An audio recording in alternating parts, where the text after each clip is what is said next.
this is Abhijit Charjan Rohan Singh recording a Chart Surfan weekly session. This is for the week of October 14th, recording this on the evening of October 18th. Well, as Tom Lee said, the market absolutely has tricked people thinking that there was going to be a seasonal pullback in September, October. We didn't really quite get what the market was expecting, and the market keeps climbing higher highs. Yet another outstanding week. Market closed very close towards the highs across the indices. And we're going to look at some intermediate term indicators for seeing where the market strength of this move is. There's something called McLaren Summation Index. We're going to look at both the New York Stock Exchange, NYSI, and the NASDAQ Summation Index. We can also look at the put call ratio. This is the CBOE put call ratio. Often that's a bit of a signal for market reversals. So we can take a look at that.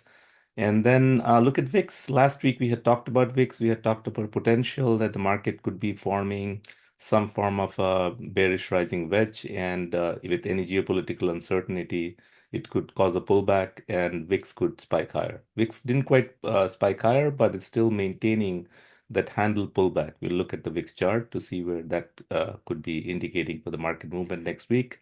This week was yet another strong week of banking and financial earnings, especially from the investment banks. Goldman Sachs, Morgan Stanley did outstandingly well. Bank of America did also quite well. So we look at that. And something in the news this week was Uber, with the FT article talking about potentially interested in looking at buying Expedia. There is this notion of a super app. We've seen that in China. We've seen that in the big internet giants in China. Idea of a one-stop shop, bringing the consumers to a single app with all the cool features to be able to do end-to-end transactions on it.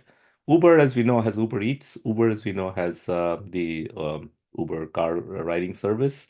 Looking to expand into travel. I mean, this would be a one-stop shop travel experience if that's what yeah, folks that use Expedia would look into using the Uber for a super app. We know that Dara Khosrowshahi, the CEO of Uber, used to be with Expedia before coming to Uber.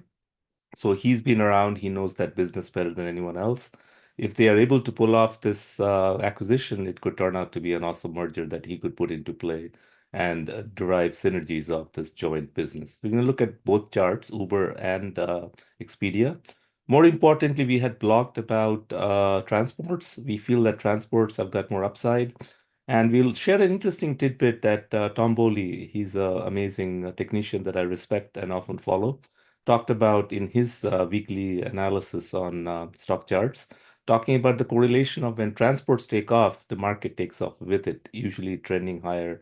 So S&P, if the transports have just about broken out and got more upside, maybe it means further upside for S&P, something for us to look into. With that, let's just start sharing a screen.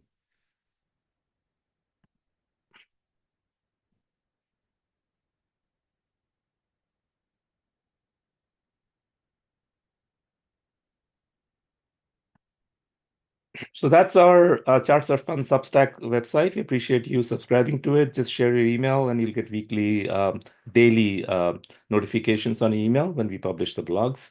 Also, our weekly Charts Are Fun session. This is actually Tom Bowley's um, um, analysis. I'm going to talk more about it. But our weekly videos come out on the Charts Are Fun channel.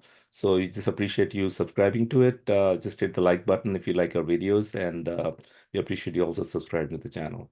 With that, I'm going to talk about some core indicators of market's breadth and indicators of where typical transitions or reversals happen. You've seen this as a chart of the New York Stock Exchange Summation Index. It's called the McLaren Summation Index. It's kind of the overall nature of the market breadth, the advancers and the decliners. When you see extreme levels, like closer to 1100, that's when the market is doing quite well. Across the board, there are gainers on the New York Stock Exchange. This had hit pretty much levels in the last 5 years, the highest high than what we had seen across the last 5 years. Typically, as we've seen, when it hits that 1100 plus region, it then pulls back. And the pullbacks are usually followed by market corrections. Sometimes it happens as a leading indicator for market top, like in 2021. We know that the market didn't quite pull back till 22, but look at the leading indicator when it started forming lower highs and lower lows in the summation index as the market topped out.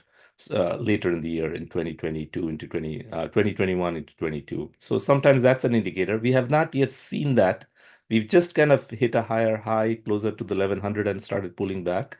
But right now, this shows strength in the market. It shows that the advancers are outpacing the decliners and showing that the New York Stock Exchange NYSI Submission Index is pretty strong.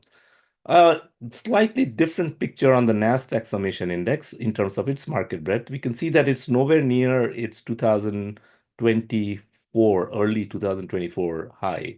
That was further, a series of lower highs going on. So we can see that the level that we saw in terms of the 2021, early part of 21 high coming out of the COVID low, that was when we had SPACs coming out. We had NASDAQ across the board, a lot of speculative interest.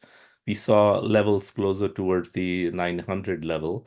And it pulled back, right, leading into the bear market, the cyclical bear market that started in 22. It pulled back all the way down towards the negative 1100, 1200 level, has been cycling back and forth. But this year, something bit of a concern is we seeing, I know with the Magnificent Seven are the ones that are driving the market higher on the NASDAQ side, the AI-based companies driving a lot of the, interest and the speculative interest led by NVIDIA, of course, Apple and others. But key is this NASDAQ Summation Index has not yet printed a higher high from what we saw at the beginning of the year.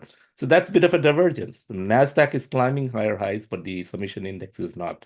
Something to be concerned about. The other thing to be looked at is the put call ratio. This is the CBOE's published put call ratio on the equities.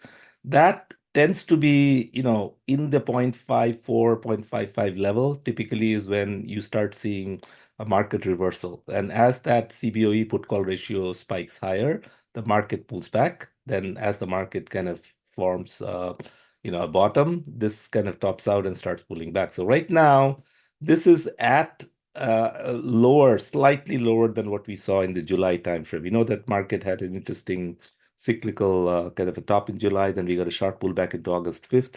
That's when the Japan crash kind of happened. And then from there, we've been climbing higher. And we can see that from that peak, we are steadily coming lower, right? So as the market has been climbing, the put call ratio is coming down. Now, having crossed below the July level, what is the next level we think this could be headed? Well, it's towards the 2023 July timeframe, which was around the 0.50 level. So that's perhaps where this is headed, which means there could be more complacency. There could be more. This is a put call ratio coming lower, means there are more calls and puts being bought. But interesting enough, when we saw the 2021 low on that put call ratio, that had fallen as low as 0.4. That's when market was like a lot of liquidity out there. People were buying calls like no tomorrows. People were throwing in money, sitting at home, making day trading and so on. Calls were being aggressively bought. And that's when they look at the put call ratio at 0.4. Since then, we can see a steady climbing of higher highs, higher lows of the put call ratio, peaked out in the 2022 late 2022 to early 23. We know that was an interesting market bottom actually happened around October 2022. But around that late 2022, this is when even NVIDIA and others had really pulled back quite a bit. Even Meta had dropped a lot. And since then, we know what the AI-led rally began because ChatGPT came out in late 22 and 23, 24 was outstanding years for AI. So we know that has been coming lower highs. We can see a pattern of lower highs in here. And we got to see if it's a lower low or not, or would that 0.5 turn out to be a level where the market peaks and the CPCE kind of bottoms out. And as the CPC climbs from here, that could mean that the market gets a pullback. Now, we've talked about the VIX chart. This is the daily VIX chart. Potential cup and handle could be forming at the 23 level, pull back to somewhere around the 14.9, 15 level, back to the 23. I had looked at last week potentially for a shallow handle and then a kind of a spike higher toward the 31, 32 level. We didn't quite get it. This week turned out to be yet another upward coasting week. Market kept climbing higher highs, and VIX as a result crept lower. That said, VIX tested right at the 50-day moving averages where it, 18.03, it closed at 18.02 or 18.03 exactly. So it's at the 50-day moving average, We know that there has been a cross of the 20 above the 50, 20 in red and 50 in blue. We know that if you look at the volatility range, all of the spring into early summer, we see that volatility was range bound between the 12 to the 19 level, right? However, going into August 5th, that market crash on the Japan, it spiked higher towards the 65, 66 level, came back, but now we see a pattern of much higher lows than what we saw in the early part of the year. So now VIX is kind of come into an upper volatility band, expecting to see higher volatility in the market in the near future. So if this turns out to be a breakout next week of VIX, it could mean a market pullback. We know that the big tech earnings comes into next week. Many of the major S&P 500 tech companies will start reporting next week and the following week after that. So it'll be interesting to see how VIX responds to earnings. And then we know that the geopolitical uncertainty of the Israel-Iran war continues. There is a potential strike that Israel is planning on Iran. That could have an implication on a fear-related move up higher on VIX, and that could cause the market to pull back. Now, gold, GLD, the ETF, as we can see, has been climbing higher highs. It's had an outstanding move this entire summer, climbing higher highs steadily along the 20-day moving average shown here in red. And what we can see here is in the recent high, the higher high in GLD, closer towards the 251 level, RSI is printing a lower high. So that's a negative divergence. Same thing with PPO printing a lower high, another point of negative divergence. AD has been strong, climbing higher highs, which means accumulation is definitely there. And it's also kind of leading S&P 500. It's over the last 7 months or so, it has outperformed S&P 500 by over 8.8%. So that's good. That said, this negative divergence as GLD climbed higher high with RSI at a lower high and PPO means near term, we may start looking for a pullback of GLD towards its rising 50-day moving average. So a pullback of GLD towards that rising 50-day moving average near the 237, 238 level can be ruled out. TLT, on the other hand, this is directly linked to the 20-year treasury or higher.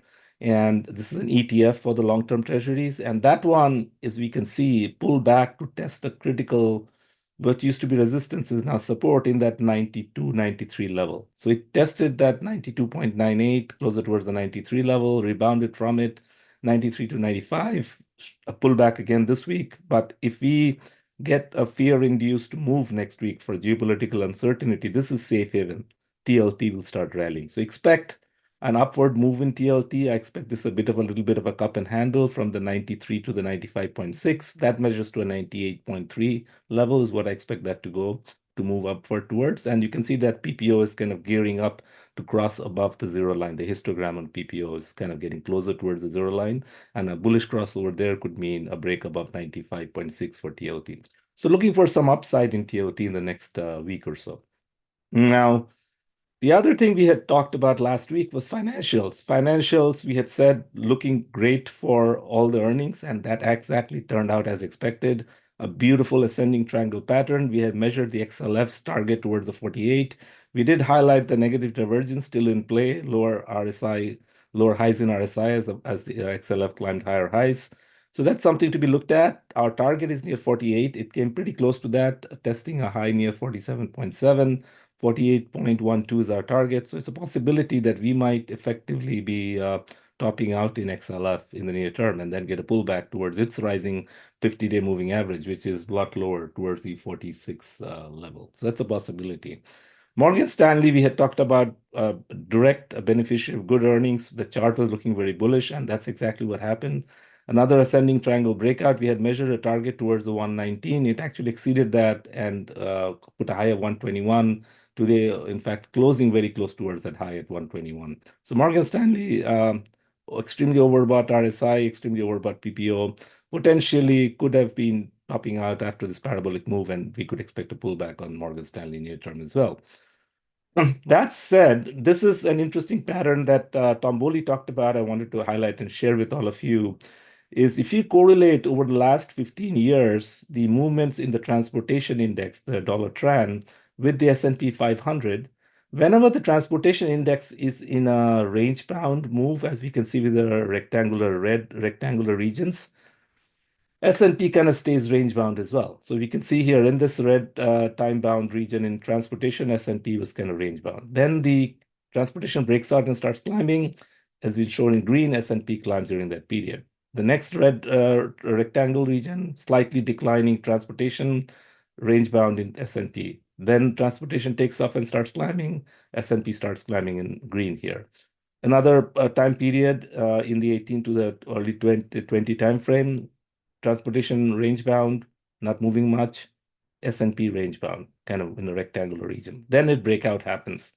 Now we are in that range bound in transportation. However, we did get a cyclical bear market pullback. We got an aggressive move of S&P from that 2022 early lows towards the October 2022, that 10-month sharp pullback. We rallied, then we got another pullback in October 2023, and since then have taken off. That said, if the transportation takes off after this range bound move, and we'll show you a chart of the iShares Transportation ETF IYT, potentially, having seen this in the past, there could be further upside in S&P 500. So for those that are bears on the S&P 500, may take a look at this and realize that this breakout in transportation may actually be a harbinger for even higher levels for S&P. Though we know that this has been an extremely strong move in S&P, but a lot of this move, was led by the Magnificent Seven, the AI-powered stocks. That said, maybe if the transportation stocks start taking over, whether there's a presidential election outcome, could be positive for the markets. The markets may like the kind of, the especially more than the president in terms of the Senate and Congress, if that's kind of divided up between the Democrats and the Republicans. It's not like a unanimous, but kind of a one party really ruling each of the two Congress and Senate, then there's a possibility that that could mean market likes that kind of movement and could start going higher. Transportation, we know, moving higher will effectively power the S&P higher, something to look at. IYT, why we are confident that transportation has more upside is looking at the IYT, which is the iShares Transportation ETF. We can see that this is a beautiful ascending triangle. It's in the early stages of the breakout. That breakout measures to a level, this is on the daily chart, measures to a level closer to 79. And we are right now near 70. We're talking about at least 71 is where it is, to 79, at least 10 to 12% rally left on the transportation ETF, which means this could mean as transportation goes higher, the market could have more upside looking forward. And this is just the daily chart. If you look at the weekly chart of IYT, this is a beautiful saucer-shaped cup and handle. So you see a big cup between 66 and down here in the 46 level. Tested that 66 again, formed another saucer-shaped handle, another smaller, minor saucer-shaped handle. So this move on the weekly chart measures to closer to 85 level. And we're talking about from 71 to 85, that's 20% rally right there left on the transportation, which means some strong upside in transportation means, as we shared in the correlative chart, decent upside left on S&P 500, which means that we've talked about a projection of S&P to 6,200. Tom Lee has talked about it. Others have projected that. Goldman Sachs recently put out a bullish forecast on S&P as well. It's possible that S&P could actually be headed there in the next few months, something to consider. Uber was in the news, as I said. It's a bullish looking chart. We can see that the 20-day in red is above the 50-day, both climbing. It's a beautiful cup and handle on the daily chart between 54 to 74. That's 20 points. Add that to 74. That's closer towards the 94 level. We are pulled back, closing out that gap, very close to closing out the gap. That's near 74.23 or 24. We tested 74.8. 78.24. We tested 78.8. That is also closer to a test of its rising 20-day moving average. So Uber closing out its gap looks strong. We can see that very strong rise in AD, higher highs in accumulation, pullback, but then this could resume its climb. PPO and RSI are both at higher highs recently, pull back now and could resume a climb. I'm expecting a bullish move in Uber in time for its earnings in early November. It has been acting very well. There's been strong momentum in their business, and their CEO is doing an outstanding job. So it's a good possibility Uber could break out higher towards the 94 level in the next couple of months or so. And finally, the news was all about Uber looking at synergies of buying Expedia. This is a beautiful cup and handle. And what this is telling us, this cup and handle on Expedia measures to a target near 175. So sometimes charts indicate where the takeout price could be. So if Uber does make a bid for Expedia, you can expect maybe 175 to be the magnetic number where Uber makes a bid for Expedia, something to look at. They, of course, have to get the financing in place and convert this into acquisition that plays off for them. But there is a possibility that Expedia, in its speculative part of acquisition being in their news, could coast this higher towards the 175 level. So looking very bullish on both Expedia and Uber in terms of the near term. With that said, good luck next week. We have the big tech earnings. We know that there is the concern about as I shared, with the VIX potentially breaking out of this cup and handle. Yes, the handle was deeper than as expected and longer than expected, but now it is at that 50-day moving average around that 18 level. So that's from there's perfect point for it to reverse higher. If that happens, expect a near-term pullback in the market, and that could mean a near-term rally in TLT because treasuries would effectively have a safe haven bid as that happens. Gold, interesting enough, I'm a bit concerned. The gold is also a safe haven play. If the war kind of outbreak happens between Israel striking back on Iran, gold could rise near term, but something we have to look into. But I don't like this negative divergence. Potentially, gold, I think, is more setting up for a correction into this rising 50-day moving average is a possibility. With that, good luck investing. I'll talk to you next week. Thank you.